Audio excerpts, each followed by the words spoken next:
Cette histoire m'a été racontée de nombreuses fois durant mon enfance, par une lointaine famille qui était amie avec Niki, comme un de ces conseils de vie dont l'histoire est à garder à l'esprit tout au long de sa vie. Pour ajouter à son crédit, c'est une histoire que je n'ai jamais oubliée. Et à chaque fois que quelque chose y est associé, ou évoque l'autostop, celle-ci me revient systématiquement à l'esprit et je crois qu'il en sera probablement toujours ainsi. Même si cela me rend toujours un peu mal à l'aise rien qu'à y penser. Donc Niki qui avait grandi en même temps que mon père, ça remonte au début des années 80 je crois. C'était une jeune femme dans ses vingtaines. Niki fait partie de ces vraies âmes bienveillantes, toujours prêtes à aider quelqu'un en cas de besoin, vous savez. Et je ne peux pas l'imaginer être autrement. La façon dont elle a réagi ce jour-là lui ressemble complètement. Alors qu'elle conduisait pour aller au centre-ville, qui était à environ 2 heures de route, elle aperçut un homme qui marchait sur le bord de la chaussée. Et c'est au moment où elle s'approcha qu'il se retourna et, à la façon typique d'un autostoppeur, sortit le bras et tendit son pouce. Niki, toujours le cœur sur la main, s'était arrêtée pour lui demander s'il avait besoin d'aide. Elle m'affirma qu'il était vraiment poli, presque un peu timide quand il lui confia qu'il souhaitait se rendre en ville. Et Niki, souriante, ouvrit la porte passager au gars, qui ensuite jeta son sac sur le siège arrière et boucla sa ceinture de sécurité pour la prochaine étape. Dès lors, ils commencèrent à discuter agréablement pendant la majeure partie du trajet, de voyages, d'amis, de nouvelles, etc. En somme, une petite conversation agréable. Elle avait vraiment l'impression qu'ils s'entendaient bien. Très bien. Et Niki lui avait même offert un dîner dans un restaurant d'autoroute, à un peu plus de la moitié du trajet. Mais elle remarqua qu'il semblait vraiment agité et embarrassé après qu'elle eut payé. Mais l'une des choses dont elle s'était souvenue alors était le fait qu'il lui avait dit qu'il était dans le besoin et sacrément à court d'argent, et que c'était la raison pour laquelle il faisait de l'autostop. Mais finalement, il accepta l'invitation et sur ce, ils continuèrent leur chemin.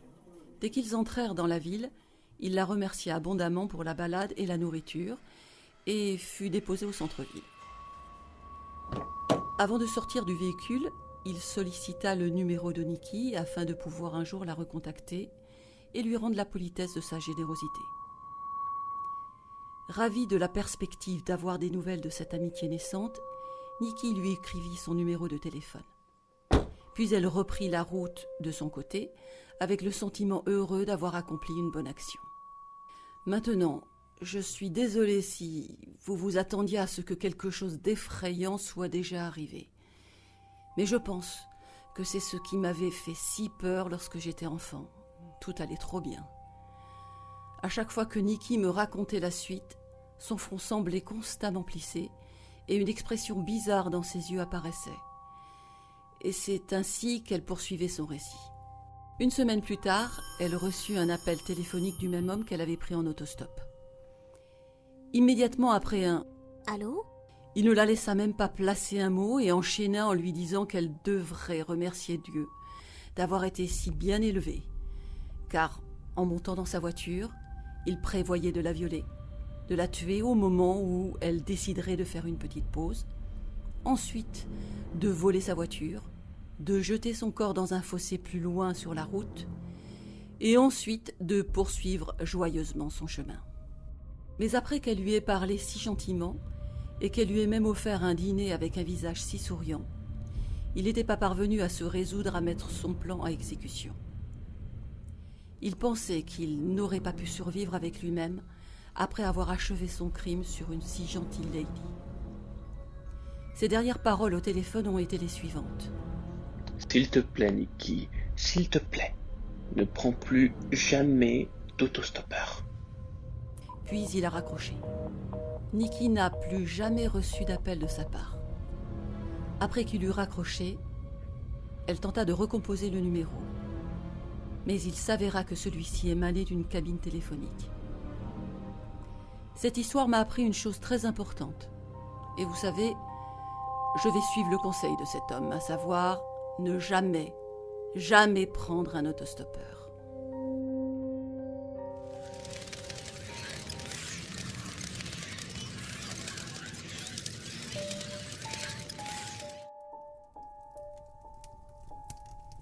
Bonjour, je m'appelle Linda Markowitz. Je suis ici pour partager avec vous une histoire surnaturelle. Cette histoire remonte à loin.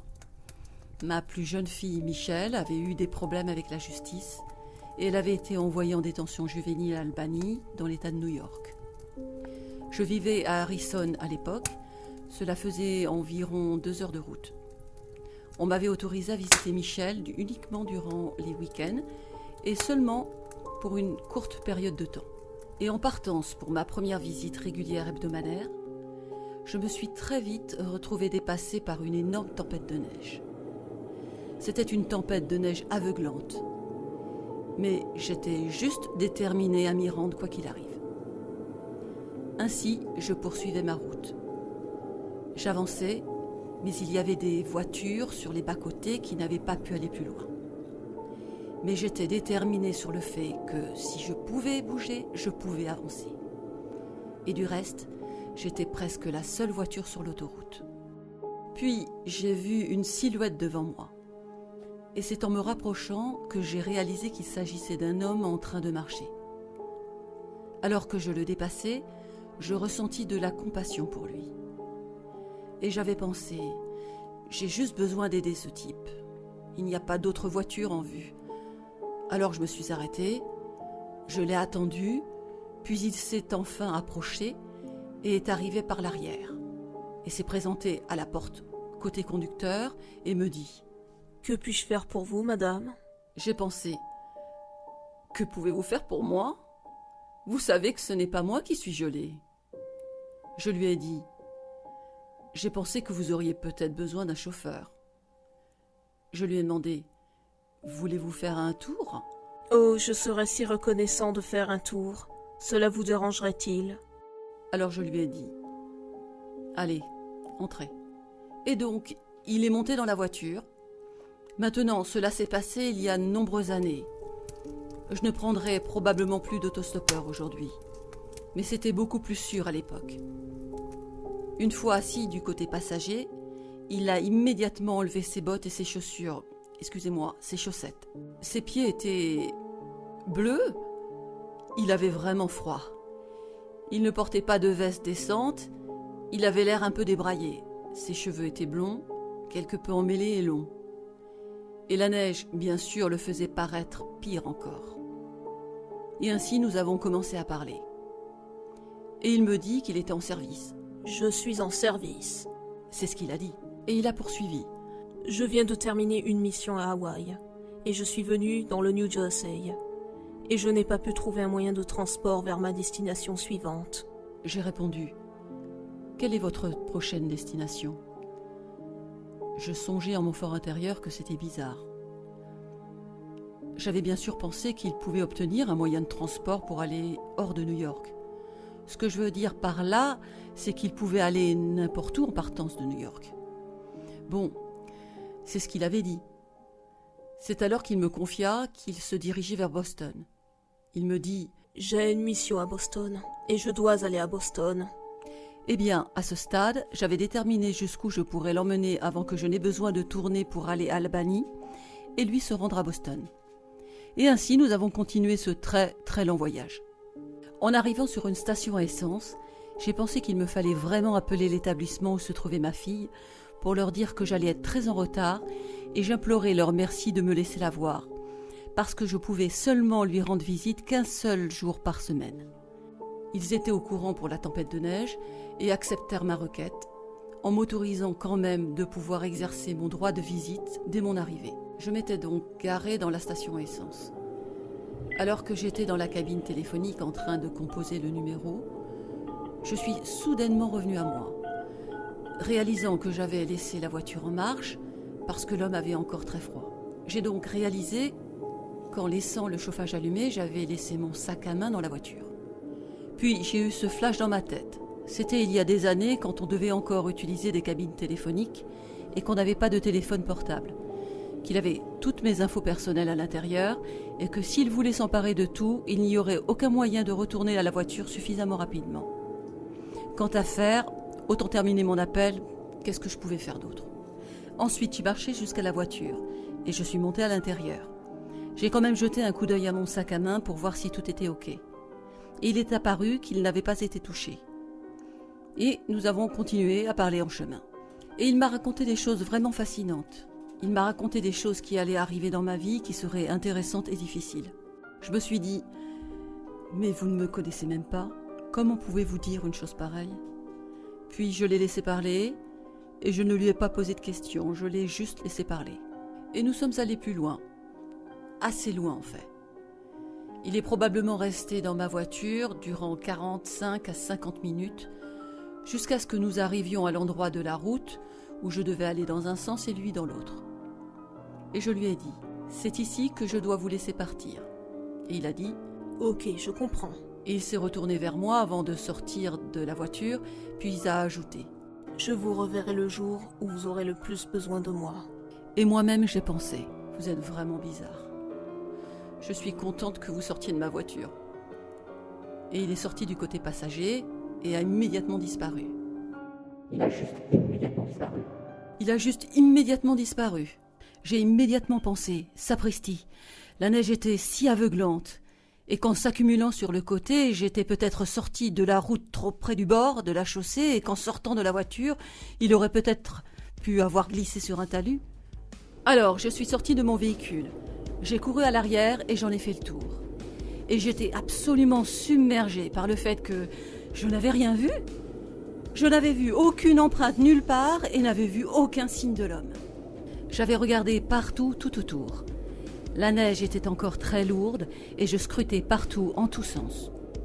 Mais toujours pas d'empreinte en vue. Alors que je me tenais là, une puissante présence chaude m'envahit. Et c'est juste à ce moment-là que je sus que j'avais reçu une visite angélique. Je ne savais pas pourquoi ni à quoi cela servirait à cette période de ma vie.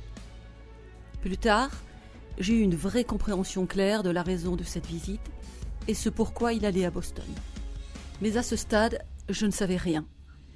Puis je suis remontée dans ma voiture. Pendant un bon moment, je n'arrivais même plus à bouger. Et je suis restée assise là à repasser dans ma tête les choses qu'il m'avait dites. Et la dernière chose dite était qu'il me reverrait au moment où j'aurais le plus besoin de lui. J'ai demandé au Seigneur ce qu'il en était. Et un peu au fil du temps, j'ai commencé à comprendre que le Seigneur m'avait envoyé cette visite angélique. Ce gars négligé à l'allure militaire. Il n'était pas particulièrement beau. Il n'était pas grand et énorme.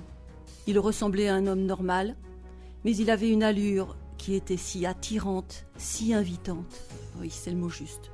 Et j'aurais voulu l'avoir regardé plus que je ne l'avais fait. Mais parce que je conduisais et de surcroît, durant une tempête de neige, je n'avais pas prêté très attention à notre face-à-face. Sa voix était comme une eau apaisante. Il était très doux et parlait avec une grande douceur et une grande gentillesse.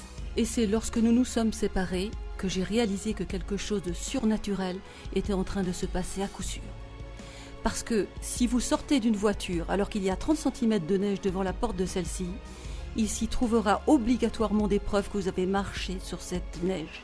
Pourtant, il n'y en avait aucune nulle part, que ce soit du côté passager de la voiture ni aux alentours. Pas un seul flocon de neige n'avait été interrompu ou dérangé. D'une manière ou d'une autre, il était juste parti. Il avait simplement disparu. Je suppose qu'il est allé à Boston.